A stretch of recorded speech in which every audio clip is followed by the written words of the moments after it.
إن الحمد لله نحمده ونستعينه ونستغفره ونعوذ بالله من شرور أنفسنا ومن سيئات أعمالنا من يهده الله فلا مضل له ومن يضلله فلا هادي له وأشهد أن لا إله إلا الله وأشهد أن محمدًا عبده ورسوله أما بعد فإن خير الحديث كتاب الله وخير الهدي هدي محمد صلى الله عليه وسلم وشر الأمور محدثاتها وكل محدثة بدعة وكل بدعة ضلالة وكل ضلالة في النار فقد قال الله تبارك وتعالى في كلامه المجيد وفرقانه الحميد أعوذ بالله من الشيطان الرجيم بسم الله الرحمن الرحيم وَلَنَبْلُوَنَّكُمْ بِشَيْءٍ مِّنَ الْخَوْفِ وَالْجُوعِ وَنَقْصٍ مِّنَ الْأَمْوَالِ وَالْأَنفُسِ وَالثَّمَرَاتِ وَبَشِّرِ الصَّابِرِينَ وقال الله تبارك وتعالى في آية آخر بسم الله الرحمن الرحيم الذي خلق الموت والحياة ليبلوكم أيكم أحسن عملا معزز سامعین کرام و حاضرین جلسہ،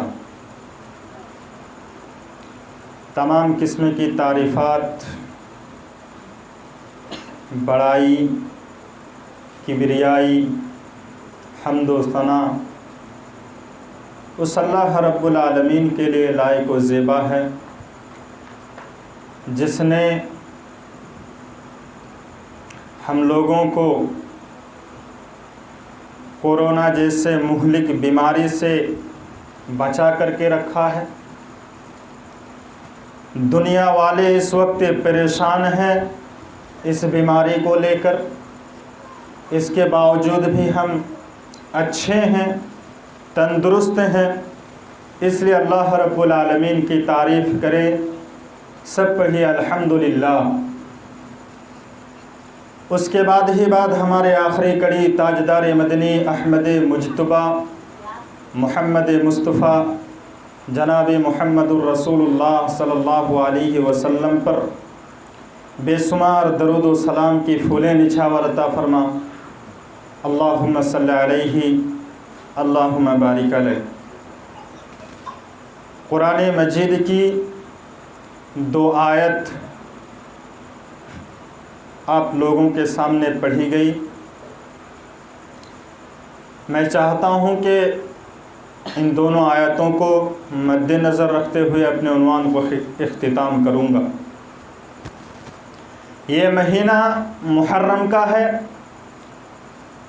اور اس مہینے میں مسلمانوں کے ایک جماعت، مسلمانوں کے ایک گروہ، مسلمانوں کے کچھ لوگ اس میں بہت سے ایسے حرکتیں کرتے ہیں جو شریعت اسلام میں اس کی کوئی گنجائش ہی نہیں۔ قرآن کریم کی آیت کے مناسبت سے آج کا ٹاپک ہے امتحان، آزمائش۔ اللہ رب العالمین نے ہم لوگوں کو اس دنیا کے اندر، اس دار فانی کے اندر پیدا کیا اور پیدا کرنے کے بعد ہم لوگوں کو جناب محمد الرسول اللہ صلی اللہ علیہ وسلم کا امتی ہونے کا صرف مقصد،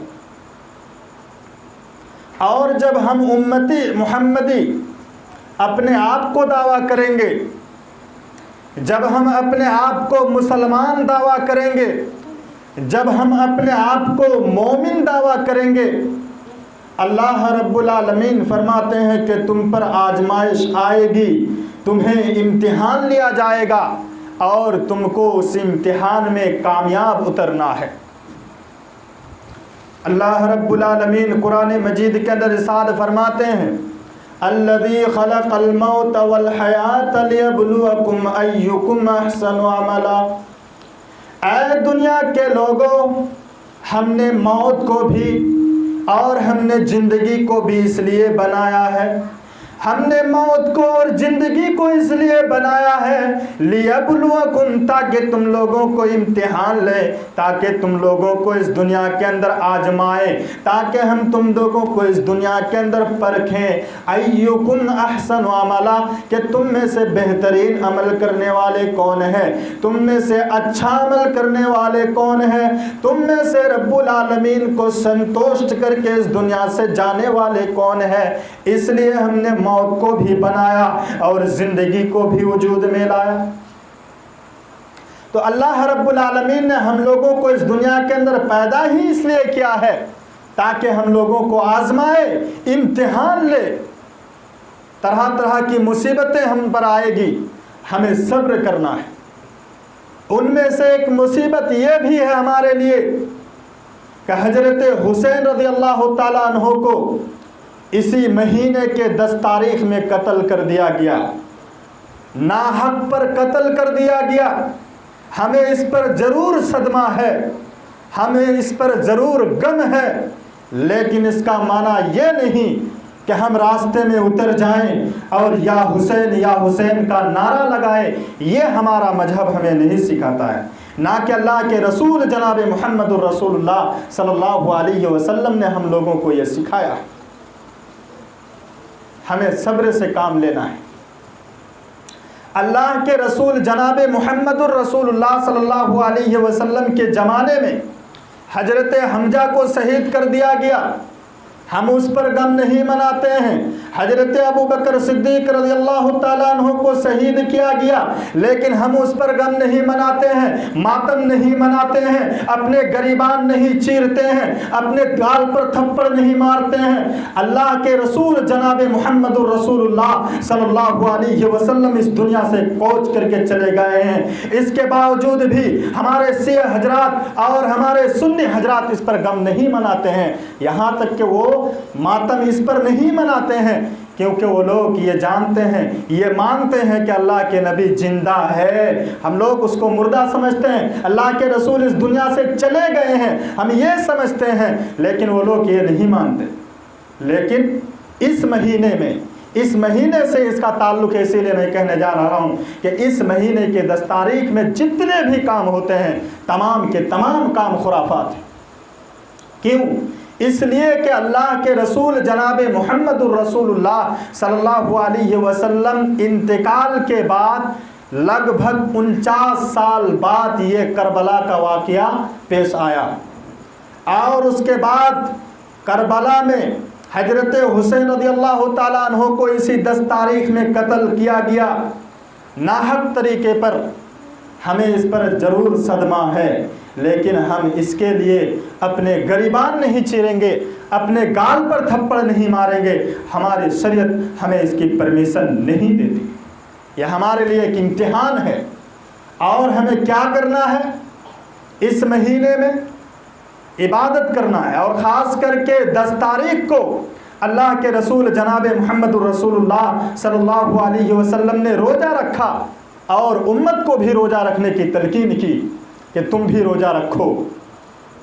تو یہ روزہ اس لیے نہیں کہ حضرت حسین کو اس مہینے میں قتل کیا گیا، 10 تاریخ کو قتل کیا گیا، اس لیے یہ روزہ نہیں، بلکہ اللہ کے رسول جناب محمد الرسول اللہ صلی اللہ علیہ وسلم نے بھی یہ روزہ رکھا۔ اللہ کے رسول جب مکہ سے مدینے کی طرف ہجرت کیا، مکہ سے مدینے کی طرف ہجرت کرنے کے بعد اللہ کے رسول جناب محمد الرسول اللہ صلی اللہ علیہ وسلم نے مکہ مدینے کے یہودیوں کو دیکھا کہ وہ لوگ روزہ رکھ رہے ہیں، وہ لوگ روزہ رکھ رہے ہیں۔ اللہ کے رسول جناب محمد الرسول اللہ صلی اللہ علیہ وسلم نے سوال کیا کہ ماجرا کیا ہے، تم کیوں روزہ رکھتے ہو، تم کس لیے روزہ رکھتے ہو، وجہ مجھے بتا دو۔ ان لوگوں نے جواب دیا، یہودیوں نے اللہ کے رسول جناب محمد الرسول اللہ صلی اللہ علیہ وسلم سے کہا کہ اے محمد، ماجرا یہ ہے کہ یہی وہ دن ہے جس دن ہمارے نبی حضرت موسیٰ علیہ السلام کو فرعون جیسے دجال قوم سے نجات دیا تھا، یہی وہ دن ہے جس دن اللہ رب العالمین نے فرعون کے قوم کو گرکے کر دیا تھا اور موسیٰ علیہ السلام کے قوم کو اس دن نجات دیا گیا تھا۔ اسی لیے ہم خوشیاں منا رہے ہیں اور اسی لیے ہم روزہ رکھ رہے ہیں۔ اللہ کے رسول جناب محمد الرسول اللہ صلی اللہ علیہ وسلم نے فرمایا کہ ہم موسیٰ علیہ السلام کے زیادہ قریب ہیں، موسیٰ بھی نبی تھے، ہم بھی نبی ہیں، ہم زیادہ حق رکھتے ہیں، لہٰذا ہم بھی اس کا روزہ رکھیں گے۔ اور اللہ کے رسول نے خود روزہ رکھا اور صحابہ کرام کو حکم دیا کہ تم بھی روزہ رکھو۔ اور ایک بات یاد رکھنا اے میرے صحاباؤ، ایک بات یاد رکھنا کہ تمہاری کوئی کام یہودیوں کی مشابہت نہیں ہونی چاہیے، تمہاری کوئی کام یہودیوں کے کام کے ساتھ کمپیئر نہیں ہونی چاہیے، ایک جیسا نہیں ہونی چاہیے۔ لہذا تم 9 تاریخ کو بھی روزہ رکھو اور 10 تاریخ کو بھی روزہ رکھو۔ اللہ کے رسول نے تلقین کیا کہ تم 10 تاریخ کو بھی روزہ رکھو اور 9 تاریخ کو بھی روزہ رکھو۔ اگر میں زندہ رہوں، اگر اللہ رب العالمین مجھے آئندہ سال تک زندہ رکھے تو میں 10 تاریخ کو بھی روزہ رکھوں گا اور 9 تاریخ کو بھی روزہ رکھوں گا۔ لیکن اللہ کے رسول جناب محمد رسول اللہ صلی اللہ علیہ وسلم اس دنیا سے کوچ کر گئے۔ اللہ کے رسول نے 9 تاریخ کی روزہ نہیں رکھا، لیکن صحابہ کرام کو حکم دیا تھا۔ اسی لیے ہم لوگوں کو بھی چاہیے کہ اس مہینے کی یعنی آج لگ بھگ 7 تاریخ ہے، یعنی 2 دن بعد ہمیں 2 روزہ رکھنا ہے۔ انشاءاللہ ہم رکھیں گے، کہیں گے انشاءاللہ ہم 2 روزہ رکھیں گے 9 اور 10 تاریخ کو۔ اس کی فضیلت کیا ہے؟ اللہ کے رسول جناب محمد رسول اللہ صلی اللہ علیہ وسلم نے فرمایا کہ یکفر سنۃ الماضیہ، جو شخص سے روزہ رکھتا ہے محرم کی، اس کی 1 سال کی پچھلے گناہ معاف کر دیا جاتا ہے۔ انشاءاللہ ہم رکھیں گے۔ میرے بھائیوں، تو شہادت حسین ہمارے لیے ایک آزمائش ہے، ہمارے لیے ایک امتحان ہے۔ دنیا جتنے بھی نبی آئے ہیں، حضرت آدم علیہ السلام سے لے کر کے جناب محمد الرسول اللہ تک جتنے بھی نبی آئے ہیں، تمام نبیوں کو امتحان لیا گیا، تمام نبیوں کو آزمایا گیا کہ ایمان کہاں تک ان کی مضبوط ہے۔ تمام نبیوں کو امتحان لیا گیا۔ آئیے ہم سب سے پہلے دیکھتے ہیں حضرت نوح علیہ السلام کو اس دنیا کے اندر اللہ رب العالمین نے بھیجا اپنے قوم کو ہدایت کرنے کے لیے، اپنے اس گمراہی کے گھٹا ٹوک طریقوں میں پڑنے والے قوم کو ہدایت کرنے کے لیے اللہ رب العالمین نے اس دنیا کے اندر حضرت نوح علیہ السلام کو بھیجا۔ حضرت نوح علیہ السلام اس دنیا کے اندر آئے اور دعوت و تبلیغ کا کام شروع کیا۔ 1 نہیں 2 نہیں بلکہ 950 سال تک دعوت و تبلیغ کا کام کیا، لیکن حدیث کی اور تفسیروں کی کتابوں میں آتا ہے کہ صرف 40 آدمی مسلمان ہوئے تھے، صرف 40 آدمی حضرت نوح علیہ السلام کی بات کو مان لیے تھے اور تمام کے تمام لوگ اس کے بات پر ناراض تھے، نہیں مانے تھے۔ یہاں تک کہ حضرت نوح علیہ السلام کی بیوی بھی حضرت نوح علیہ السلام کے ماتحت نہیں تھی۔ اللہ رب العالمین فرماتے ہیں ضرب اللہ مثلا للذین کفروا امرأة نوح وامرأة لوط كانتا تحت عبدین من عبادنا صالحین فخانتهما فلم یغنی عنہما من اللہ شیئا وقیل ادخلا النار مع الداخلین۔ اللہ رب العالمین فرماتے ہیں کہ کافروں کی مثال حضرت نوح علیہ السلام کی بیوی ہے، حضرت لوط علیہ السلام کی بیوی ہے۔ یہ دونوں لڑکی، یہ دونوں عورت دو اچھے آدمی کے پاس تھے، دونوں نبی تھے۔ حضرت نوح علیہ السلام بھی نبی تھے اور حضرت لوط علیہ السلام بھی نبی تھے، لیکن نبی ہونے کے باوجود بھی اپنے بیوی کو اپنے ماتحت میں نہیں لا سکا۔ میرے بھائیوں، یہ ان کے لیے امتحان تھی۔ اللہ رب العالمین نے ان لوگوں کو پرکھا تھا کہ کہاں تک ان کی ایمان ہے، لیکن ان لوگوں نے حضرت نوح علیہ السلام نے اللہ رب العالمین کے دامن کو نہیں چھوڑا۔ 900 سال تک، 950 سال تک اپنے قوم کو سمجھاتا رہا، اپنے قوم کو اللہ رب العالمین کی طرف بلاتا رہا، اپنے قوم کو دعوت دیا، یا قوم اعبدوا اللہ ما لکم من الہ غیرہ۔ اے میرے قوم کے لوگوں، اے میرے امت کے لوگوں، اے میرے گاؤں کے لوگوں، سن لو، اعبدوا اللہ، ایک اللہ رب العالمین کی عبادت کرو، ایک اللہ رب العالمین کی عبادت کرو، ما لکم من الہ غیرہ، اس اللہ رب العالمین کے لیے سوا تمہارا کون ہے جس کے سامنے تم اپنے سر کو ٹیکو گے؟ جب اللہ رب العالمین کے سوا کوئی نہیں تو ایک اللہ رب العالمین کے سامنے اپنے سر کو ٹیکو۔ اذا سالت فسال اللہ واذا استعنت فاستعن باللہ، مانگنا ہو رب العالمین سے مانگو، سوال کرنا ہو اللہ رب العالمین سے سوال کرو۔ تو حضرت نوح علیہ السلام کو آزمایا گیا، حضرت نوح علیہ السلام کو آگ کے بھٹی میں ڈال کر کے آزمایا گیا، اور حضرت نوح علیہ السلام اس آزمائش میں، اس امتحان میں کامیاب اترے۔ حضرت موسیٰ علیہ السلام کو امتحان لیا گیا، حضرت یوسف علیہ السلام کو بھی امتحان لیا گیا۔ کتنی بڑی امتحان! حضرت یوسف علیہ السلام کو بچے سے ہی امتحان لیا گیا۔ جب چھوٹے تھے بھائیوں نے پلاننگ کر کے اس کو کنویں میں ڈال دیا، بالآخر وہاں سے نکالا گیا، نکالنے کے بعد مصر میں جا کر کے اس کو بیچ دیا جاتا ہے۔ مصر کے عزیز، مصر کے پردھان منتری، مصر کے پرائم منسٹر اس کو خرید لیتے ہیں، خرید لینے کے بعد اس کے گھر میں رہتے ہیں۔ حضرت یوسف علیہ السلام کو کس طریقے سے آزمایا گیا؟ حضرت یوسف علیہ السلام آہستہ آہستہ جوان ہو جاتے ہیں، جوان ہو جانے کے بعد مصر کے عزیز کی بیوی حضرت یوسف کے چکر میں پڑ جاتے ہیں، حضرت یوسف کے پیچھے پڑ جاتے ہیں کہ اس کو کس طریقے سے غلط کام کروایا جائے، ان سے اپنے خواہش کو کس طریقے سے پورا کیا جائے۔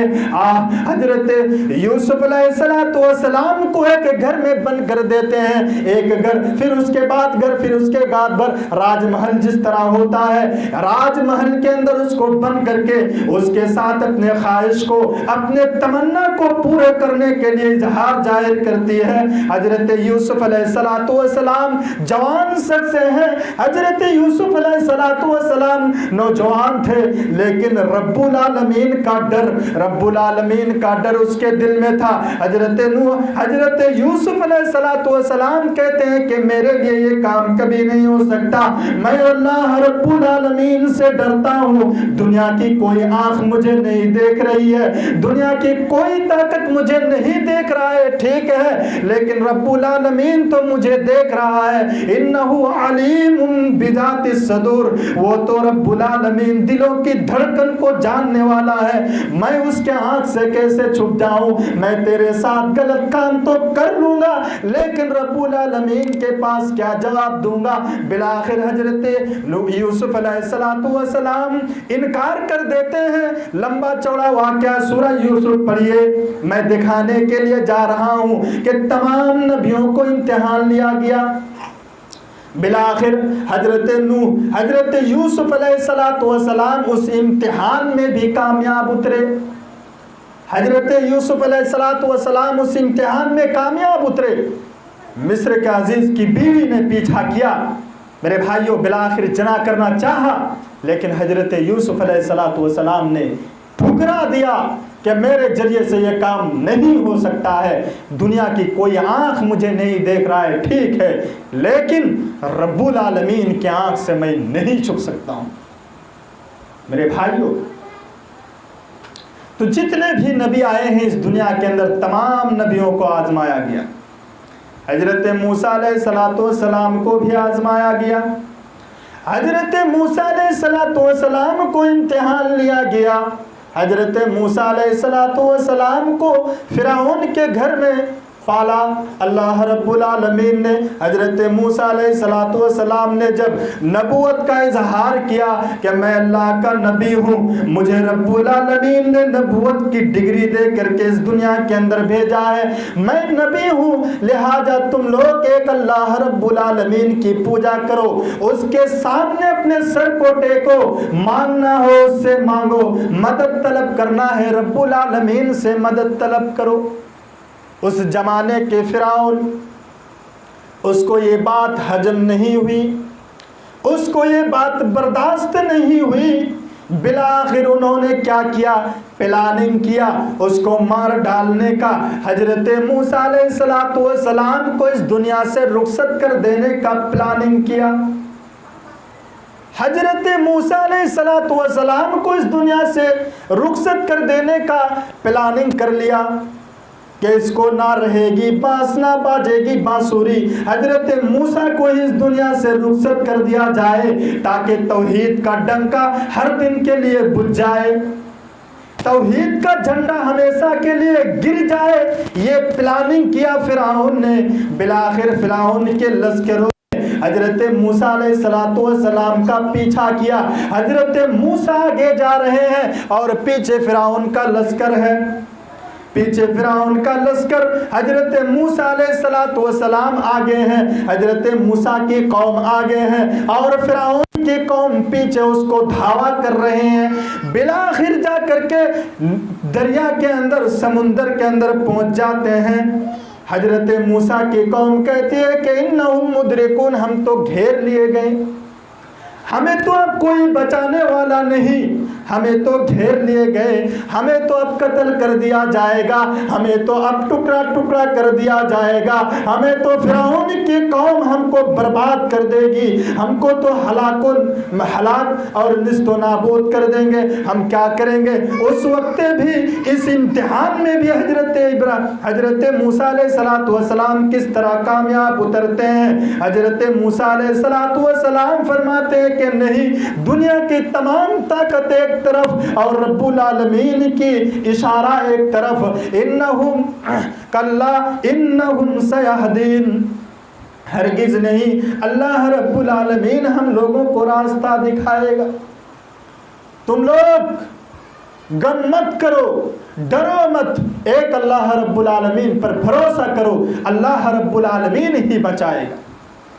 میرے بھائیوں، اللہ رب العالمین نے حکم دیا، یا موسیٰ، اے موسیٰ، فضرب عصاک البحر، تم اپنے لاٹھی کو سمندر کے اندر مارو. حضرت موسیٰ علیہ السلام نے ہمت نہیں ہاری، امتحان میں کامیاب ہوا. حضرت موسیٰ علیہ السلام نے ڈنڈا مارا اور سمندر میں اللہ رب العالمین نے راستہ تیار کر دیا. جتنے بھی نبی آئے ہیں، تمام نبیوں کو اللہ رب العالمین نے امتحان لیا.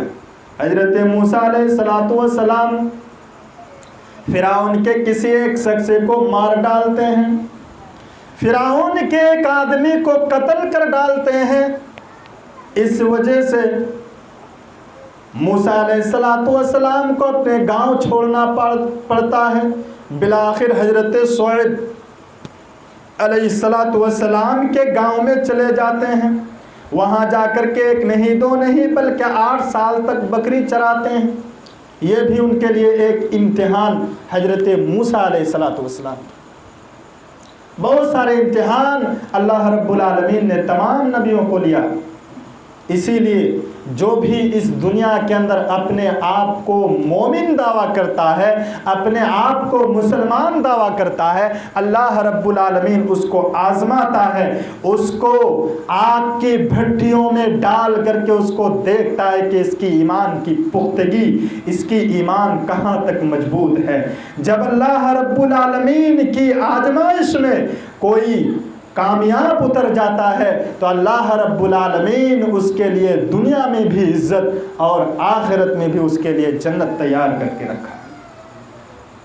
میرے بھائیو، اللہ رب العالمین امتحان لیتا ہے۔ اب آئیے جناب محمد الرسول اللہ صلی اللہ علیہ وسلم کی زندگی کی طرف نظر ڈالتے ہیں۔ اللہ کے رسول کو اللہ رب العالمین نے کس طرح امتحان لیا۔ اللہ کے رسول جب اس دنیا میں نہیں آئے تھے، جب آپ ماں کے پیٹ میں تھے، اللہ کے رسول کے باپ اس دنیا سے کوچ کر جاتے ہیں، اللہ کے رسول کے والد محترم اس دنیا سے رخصت ہو جاتے ہیں۔